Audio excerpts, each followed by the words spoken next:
Hello again. Ruben's joined me. It's my dog.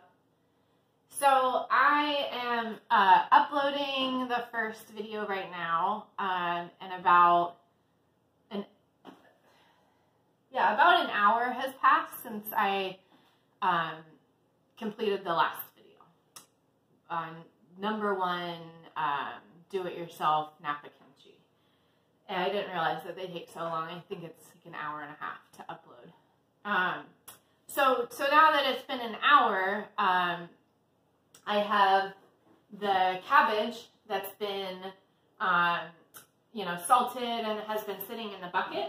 So like I said, you want to, you need my hands a quick wash.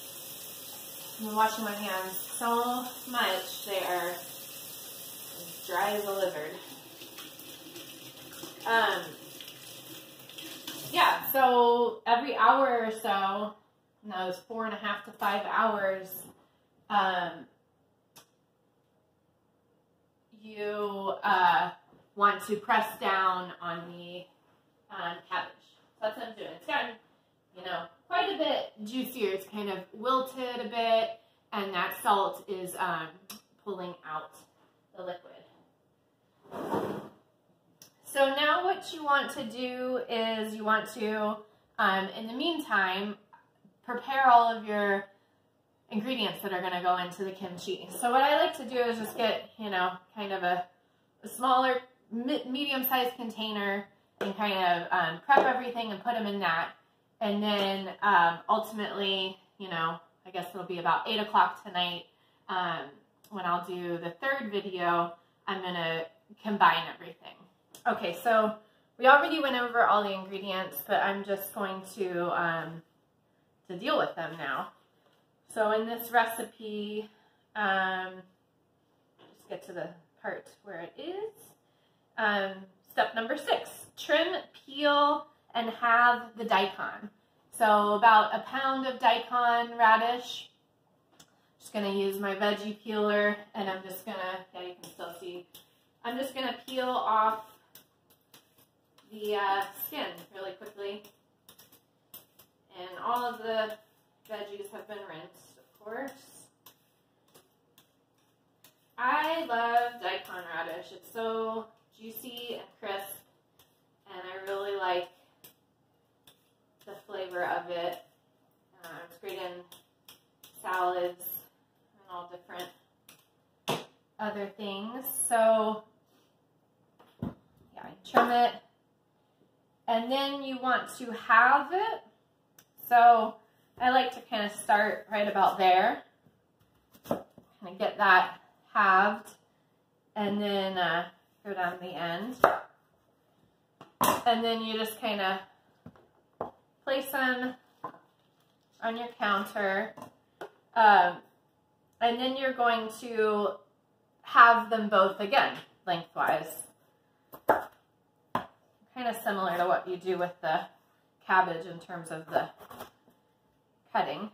And then once you have that, you want to cut these into an 1/8 to 1/4 inch wide cross section. So little kind of half moons. And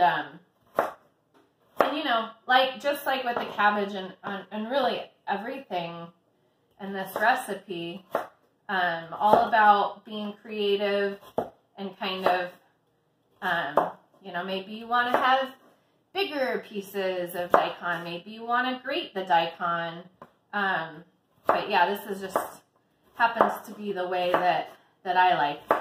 I like this shape. I like, this amount of, that's a good bite size piece for it. I don't want them too thick or too thin.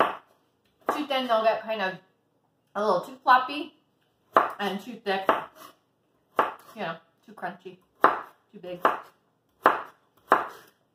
So once you have all of those, like I said, you just, I'm just kind of prepping these for the future kimchi. You can kind of put them in this container. And then what's the next? So the next thing is the gochugaru. So in the recipe, I recommend 1 to 1.5 cups of coarse or fine gochugaru. We already talked about in segment 1 that you can use, you know, different chilies, cayenne, chili powder. But if you're going by this recipe and you have it, what I like to do is 1 cup of coarse gochugaru Korean chili flakes and 1/2 cup of the fine. If either of them is clumpy, which it looks like the fine is a little bit, I'm just going to kind of press it. You can always, you know, pour it into a small bowl and use a little whisk or a fork and kind of break up the clumps. Just helps so you don't have big spice clumps in the kimchi, in the future kimchi. And this is a little bit wet. Then I'm just going to put that into the container too. So I'm adding my cup of the coarse. You see that? It's really beautiful. This is what gives the traditional red Napa kimchi its bright red hue and then a lot of that toasty, spicy flavor. So there's a cup. I'm done with that. And then a cup, and just like with all chilies and peppers, don't do any deep inhales during this stage. All right, so I got that in there. Excuse me. The next ingredient is 5 to 6 scallions, green parts chopped into 1-inch pieces, and the white parts thinly sliced. And that is about, that's going to end up with about 1 cup. So again, rinse, and I peeled back these, and then trim them, of course.